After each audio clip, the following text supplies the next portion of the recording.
Hi guys, আজকে আমি এখানে মাংস রান্না করব। তো তার জন্য পেঁয়াজ আদা রসুন বেটে নিচ্ছি, কারণ লাইন নেই, লাইন চলে গেছে। তার জন্য এখন পাটায় বাটতে হবে। এখানে মাংস আমি ধুয়ে নিয়েছি, মশলা করে নিয়েছি। এগুলো লঙ্কা, তো আমি লঙ্কা বাটছি না, কারণ আমার পাপা আছে, তো আমার হাত জ্বলবে, তার জন্য ওর শরীর জ্বলতে পারে।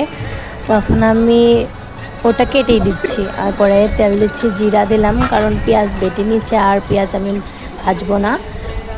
আমি মাংসটা করে দিয়ে এরম করে রানবো। আবার কেউ বলতে পারো যে মাংসটা মাখলো না, ওরম করে রানলো, কারণ আমি মাখলাম না। মাখলে আমার হাত অনেক জ্বলে, তো আমি মরিচ লাড়তে পারি না, কিন্তু খেতে পারি, কিন্তু লাড়তে পারি না, তার জন্য বলি। আর আমি এখানে লবণ অ্যাড করে দিলাম, হলুদ দিয়ে দিলাম। আর আমার ভাই আছে একটা, মানে আমার দেওর হয়, ও আমার সাথে আছে, ও ক্যামেরা করছে আর বলতেছে এটা কালার ভালো আসেনি। তো গাইস, তোমরাই বলো কাঁচা লঙ্কার রান্না কীরকম লাল হবে।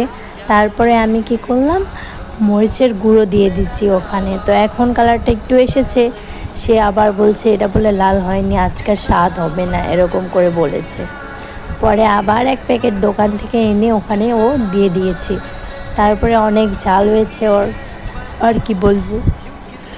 তো আমার কষানি হয়ে গেছে প্রায়। আমি এটা বেশি ঝোল রাখবো না, অল্প অল্প ঝোল রাখবো, কারণ বেশি ঝোল বানালে দাদা খায় না, বাবা খায় না। ওরা বলেছে একটু শুকনো শুকনো বানাতে, তো আমি এটা শুকনো শুকনো করেই বানাবো। আর আমি অত রান্নাবাড়ি করতে জানি না, তো তাই আমার যেরকম হয় ওরকমই ভালো, কারণ আমি অত স্বাদ করে বানাতেও পারি না, কিচ্ছু না। তো ফাইনাল রান্না আমার হয়ে গেছে, আমি এখন নামিয়ে নিচ্ছি। তো বাই বাই, টাটা। এটা হচ্ছে আমার রাতের মেনু।